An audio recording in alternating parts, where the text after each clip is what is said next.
welcome back to this week's episode of the Melanin Muses podcast. I'm Cleo. And I'm Callie. And this week on our podcast, we are going to be discussing the topic of hate versus ignorance. Two very similar words, but very, very different at the same time. So, what's going to be a little bit different about this episode is we're going to start with a story time. And the reason why I'm going to tell you this story is because it really ties into the theme of today's episode. And yeah, so let's get started on that. So actually first, Callie, would you like to differentiate the meanings between hate versus ignorance before we go into the story time? Yes. So, hate is when we have a very strong reaction to something that we perceive as something we dislike. Now, you know how people say there's a thin line between love and hate? They're two sides of the same coin. If you feel any particular way about something, if you can love something, you can also hate it. I think people like to say that they're mutually exclusive, but no, it means you care. It means that it affects you in some way, shape, or form, and it means that there's an emotional response that's being generated from you, normally in the more negative direction. Ignorance, on the other hand, is more the lack of knowing or the lack of understanding of a concept. And in many cases, ignorance can translate into hate because we tend to hate what we don't know or understand. The more knowledge you tend to get about something, it's easier to relate to it and understand it a bit more. But until we reach that level of understanding, hate seems to be people's go-to reaction. So hate can very easily become love once we dispel ignorance, if that makes any sense. Most definitely. So now let's see how that ties into this story. So recently there was a minor not altercation, but kind of awkward incident with an older gentleman that I ran into here in Korea, maybe in his 60s, 70s, and very, very rarely do I get people, especially strangers here, approaching me to try and practice English, especially the elders. Usually elders try and touch my hair or just stare at me. But this older man, he was very different. Mind you, he's kind of scrawny, very tiny. He had a guitar on his back. He had a tattoo on his forearm. And he had like these sunglasses rocking out. He was chilling. And he approached me twice at the bus stop because he apparently lives in my neighborhood. I didn't know that. And he just started taking the bus at the same time that I did. And he approached me twice. Even if I had my headphones in, he would just come up and try and start talking to me. And his English level was incredibly low. So he can maybe get out broken phrases and understand very, very basic sentences. So he would basically tell me, hey, he's a middle school teacher at a local middle school. He used to be at this other one, but now he's at this one. And so he's a social studies teacher, history teacher, guitar teacher. And then at another point, he tried to give me this Google image business card of someone on a motorcycle, a surfer, and then these two professional boxers on the back of it. Yeah, it was very strange. You should see Callie's face. Yeah, it was literally like Google images, and you just put it on both sides of the card. It was very, very strange. And he's like, yeah, I do all these things and I'm a teacher. And he's like, oh, let's talk and practice. And I'm just thinking like, he just wants to practice English. He's an eager older dude, whatever. And plus he was kind of very assertive. And at the time, it's in the morning. I'm trying to translate Korean. I'm feeling very like not comfortable in my own voice at those point in times because I'm not used to elders, because that innate instinct that we're programmed with, at least in my household, especially in the Black community too, like respect your elders. And that's also a big thing here in Korea as well. It's like respect your elders. So I'm like, how do I approach this? And even if I was like, oh no, it's like fine or whatever, he wound up getting my phone number. I'm just like, whatever, it's okay. He's an old dude, whatever, practice English. Probably won't even bother using it half the time anyway, because usually that happens. And I know I shouldn't have given my number, but this fool was actually smart. I was like, I'll take yours. And then he just called himself. Called himself. And it made sure it worked. So I'm like, savvy. Lord. I know. People getting too smart. They're like, call now to make sure it works. I'm like, and I just wasn't in the headspace to put a firm no, and that's something that I'm working on. So I was like, all right, whatever. And then the day he got my number, within 10 minutes, because luckily my bus came, right? Within 10 minutes, I'm getting a video call message from this dude, right? And I'm like thinking, oh, maybe he's trying to put in contact information and he hit it by accident. That happens. So I hit deny.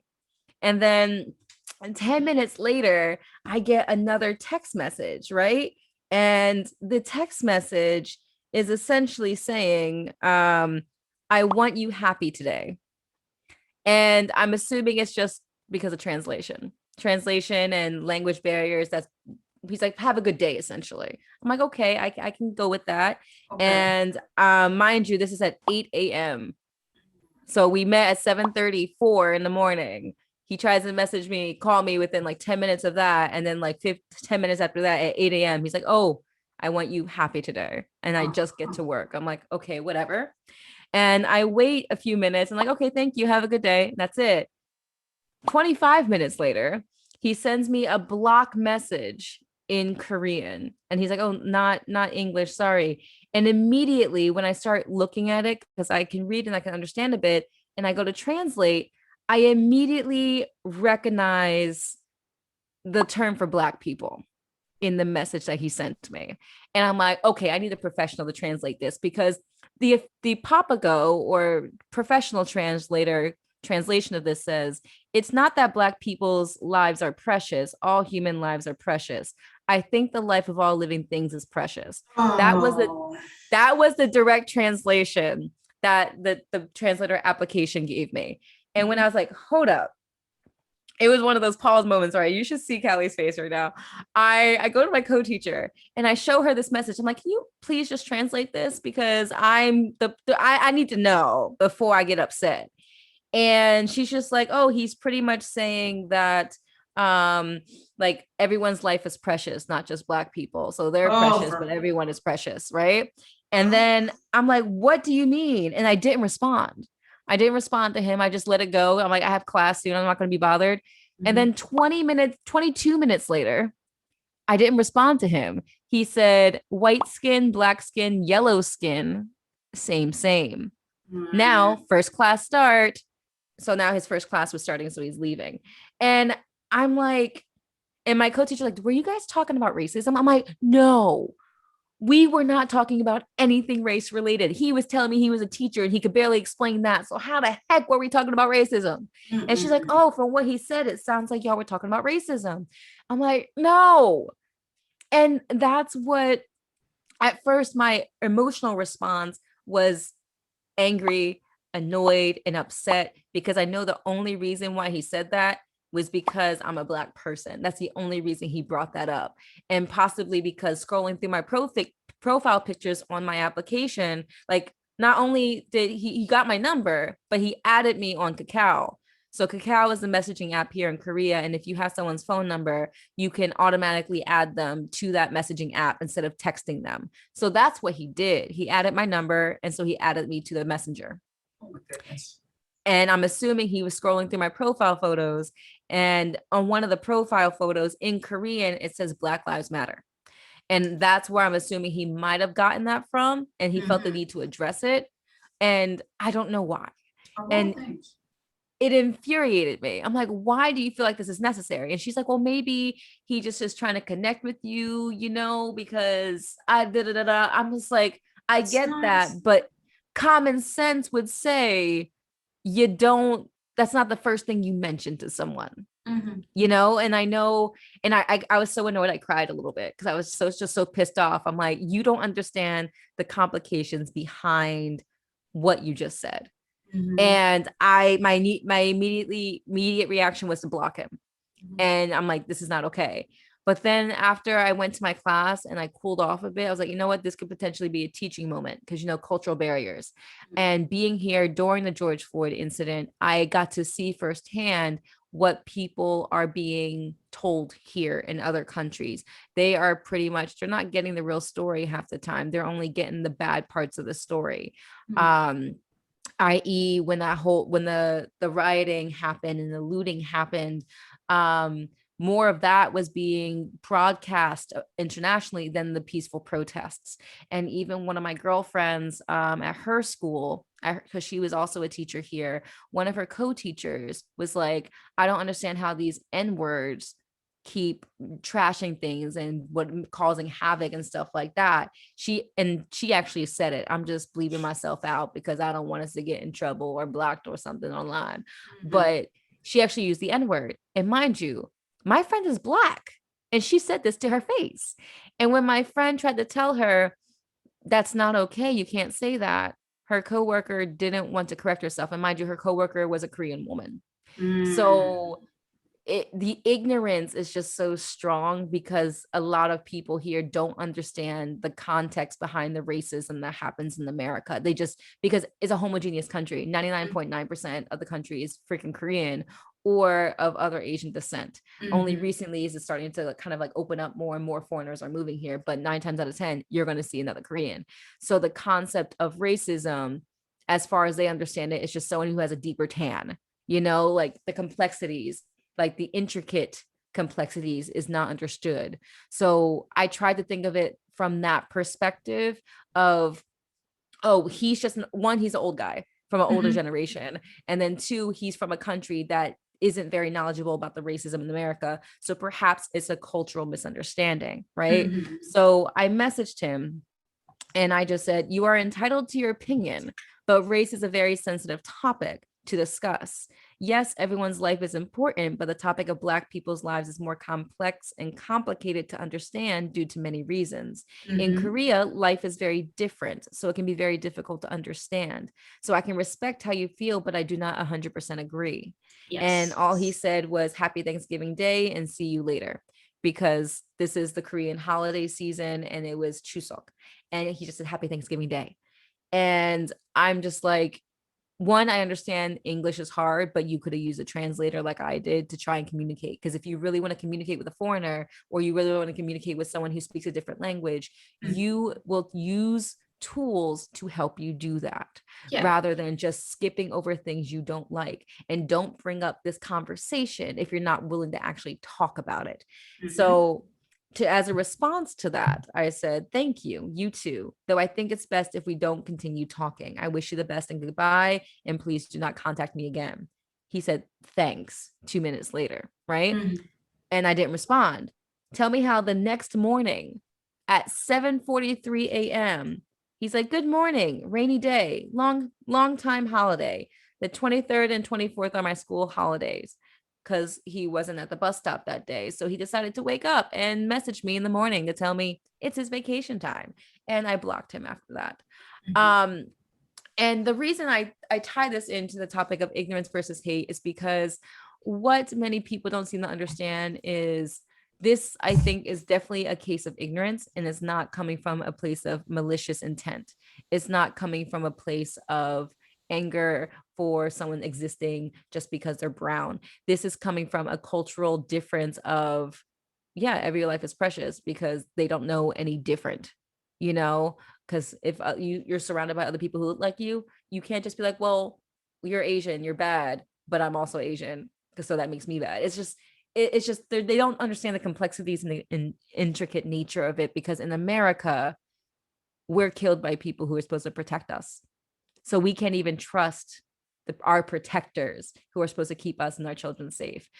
They don't understand what it's like to fear for our life, like with a target on our back. They don't understand what it's like to be looked down upon here, at least just because of the way you look.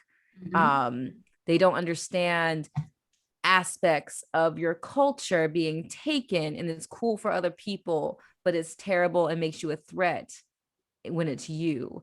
Yeah. And obviously I'm not trying to downplay any of their stereotypes. I'm not trying to downplay any of the racism that's targeted to the Asian community. However, and I had this conversation with a friend of mine who is of Asian descent, even he confirmed that at least when it comes to the Asian stereotype, the on the worst side it's small dick stereotype, but on the better side is, oh, they're very smart and good at academics. In comparison, the Asian stereotype, they're not considered a threat as a Black man is or a Black person is. They're not, when they get angry, it's not like they're an angry Black person, and that's a whole nother conversation. um the hate in America is tangible. You can see it on the news. You can see it in the media. You can see it everywhere you go, that people just hate us because we're brown. And Lord forbid we are biracial, and then we're just in limbo. We're in we're we're freaking in limbo because we're not dark enough to be considered a threat, but we're Mhm. not light enough to be considered a upstanding member of society. But we are okay to be fetishized, to have them quote unquote pretty babies, and that's a different conversation in and of itself.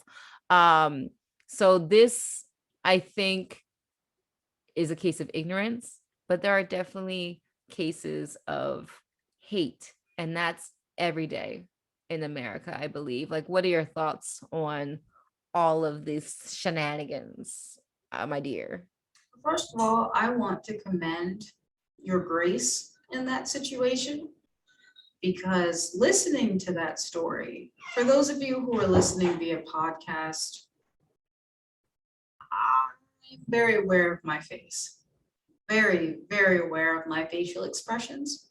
And although I have the ability to keep my voice level, my face conveys a much different message. Those of you on YouTube, you can see me.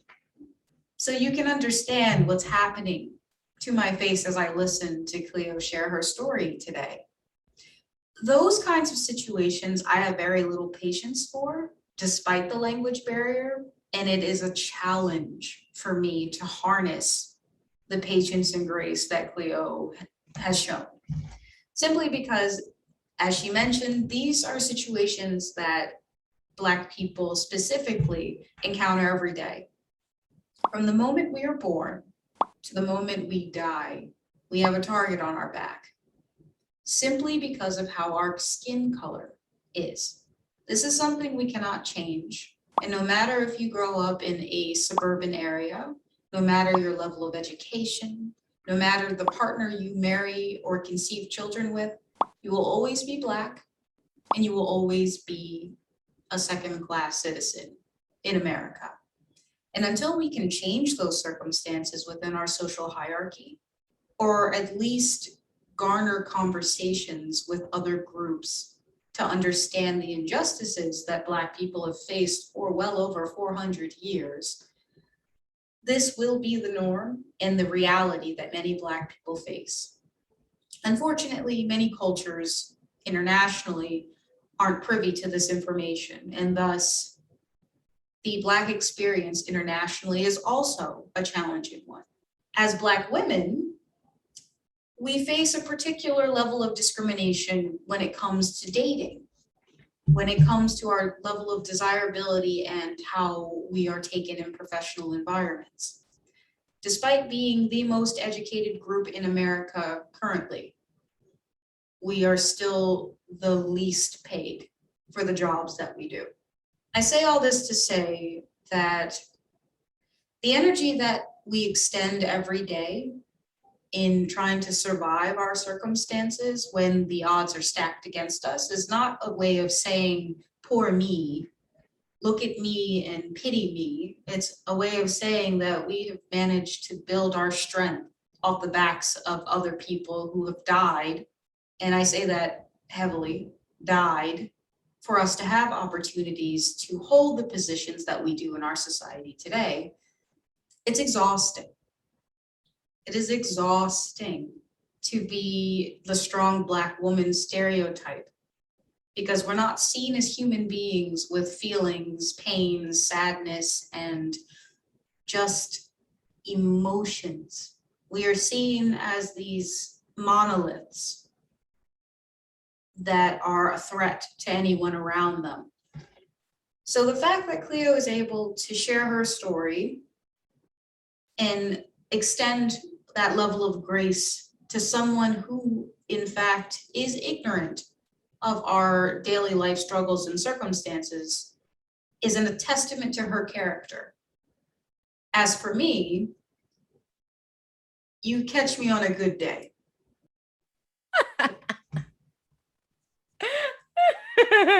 Oh, this is why I love her so much. I think it's all due to just being abroad for the past 3 years. It's really changed my perspective because back in America, I was honestly oblivious to a lot of the racism that was happening because I lived in the bubble. I really was. Like I got the comments of like, you're an Oreo or you talk white or you're not black enough or I'm blacker than you type nonsense, and I got that, but it never really resonated because I had my identity struggle being a biracial person of not knowing where I fit in. I'm not really black, I'm not really white because both communities seem to be rejecting me, so I'm just here. But when I came to Korea, it was just a whole new thing of no, you're black. So even if I am half and half, I'm still identified as black because my hair obviously is very different and my skin is very, very different. So I'm going to be viewed as black because all I get is Africa, Africa, Africa, Africa, all the time. And I even try to do a joke, like a little test experiment with my new students. Like every year I did this test where I'm introducing myself with the new kids. And I'm like, where do you think I'm from? America, England, Africa, or China? Regular. Almost 90% to 95% of my students in every class will say Africa every time. And these are like third graders, fourth graders, or fifth or sixth graders who will be saying that. And it's fascinating that even internationally, Black people aren't even associated with America. They're only associated with Africa. And even like the ignorance is so prevalent even here in Korea because unlike the States, you're not protected from discrimination based off of your looks. Like America has its own issues, but here is even worse because when you submit jobs for applications, you typically have to do a headshot as well. And there's a lot of other YouTubers out there as well who documented this, young Black women or just Black people in general, who can be the most qualified to actually teach in these hagwons or private school institutions or public school institutions. And they're applying. And before they send in the headshot, the school's super interested. It's like, yeah, we want you. We want to sign this contract and everything. Send your headshot and everything. The moment they send their headshot, the schools ghost them. Or the one woman, I forget her name off the top of my head, she was saying how the head teacher or the principal was just like, oh, I'm sorry, but the students want a pretty teacher, aka a white teacher. Or oh, the parents just want someone who actually speaks English natively, even if they're a native English speaker, because the ignorance that's being perpetuated is that only white people can speak proper English, because in all the movies, in all the music, all they hear is a stereotype of Black people talking like, yo, what's going on, how you doing, and all this other stuff like that. They don't have an image. You should see Callie's face. They don't have an image of a Black person speaking, quote unquote, eloquently or not using the African American vernacular English. So in a lot of people's minds, Black people don't speak well. Black people are not as smart as white people. And even if a person who is white, who happens to apply for the same job, but has no qualifications, they will still get the job just because they're white and they can speak English over a Black person, usually here in Korea. So it's fascinating how, like, once you go abroad, I totally encourage, well, post corona, once everything is settled, travel as much as you can because it really opens your eyes. And we're also treated like sideshows. I don't know how many strangers try to touch my hair, like so many. Like even at the gym, a woman came up and was like, oh, hi, oh, what happened to your reggae hair? Braids are known as reggae hair here. So the woman, I don't even know her like that, but she's like in her 40s. She'll come up and start trying to dig her whole ass hand in my head. And it's crazy. Yeah. And I think the reason why I can be so kind of like open about it is because I'm a teacher here.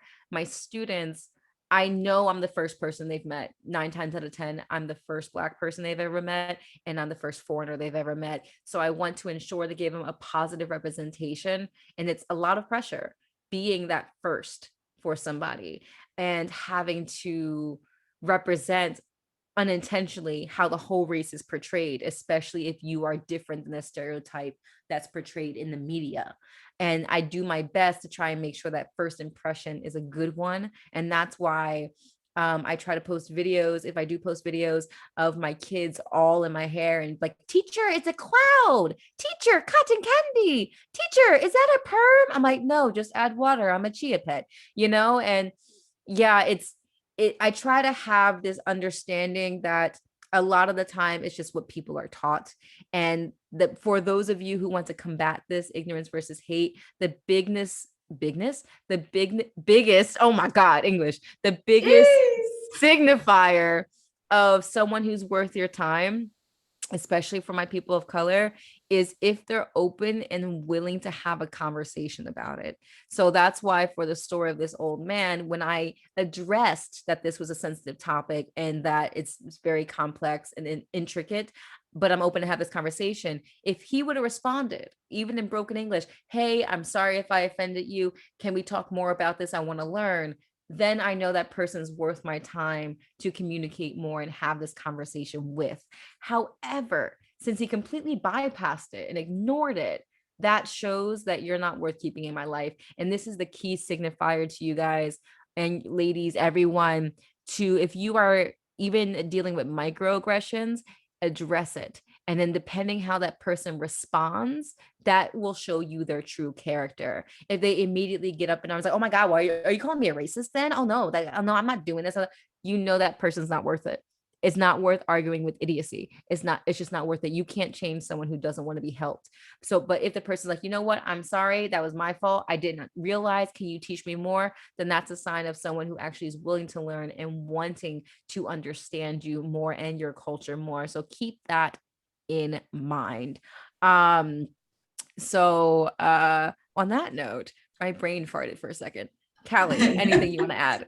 I do actually. Oh my goodness. So it's funny that you mentioned that. A couple of days ago on social media, I shared a post because I was doing my best to change my mindset when it comes to my encounters with hatred versus ignorance. So funny enough, this is what I found. Fred Clark's law, which is sufficiently advanced incompetence is indistinguishable from malice. There is a certain point at which ignorance becomes malice, at which there is simply no way to become that ignorant except deliberately and maliciously.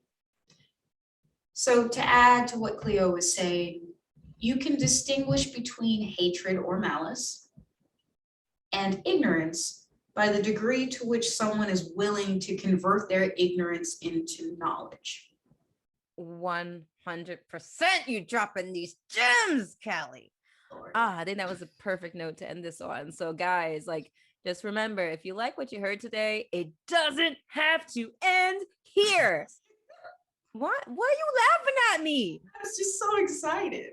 I am excited. It doesn't have to end here. We love you. We love having you around. We love hearing from you. So please remember, follow us or subscribe to us on all the platforms that you listen to your podcast on. Or if you want to just see our beautiful faces, go on our YouTube channel of the Melanin Muses podcast to check us out while we're talking about this. It'd be like we like a family. We talking, we having coffee or wine if that's your thing too. But yeah, and let us know, like, on our channel as well, like, tell us what you think about ignorance versus hate versus malice. Let us know in the comments over there, and we'll check you out next time. Okay, fam? Oh, I thought you were going to say something. Her face was just like, it was ready. I was like, is she going to say? Okay. Anyway, on that note, guys, we love you. This is Cleo. And this is Callie. See you next time. Bye.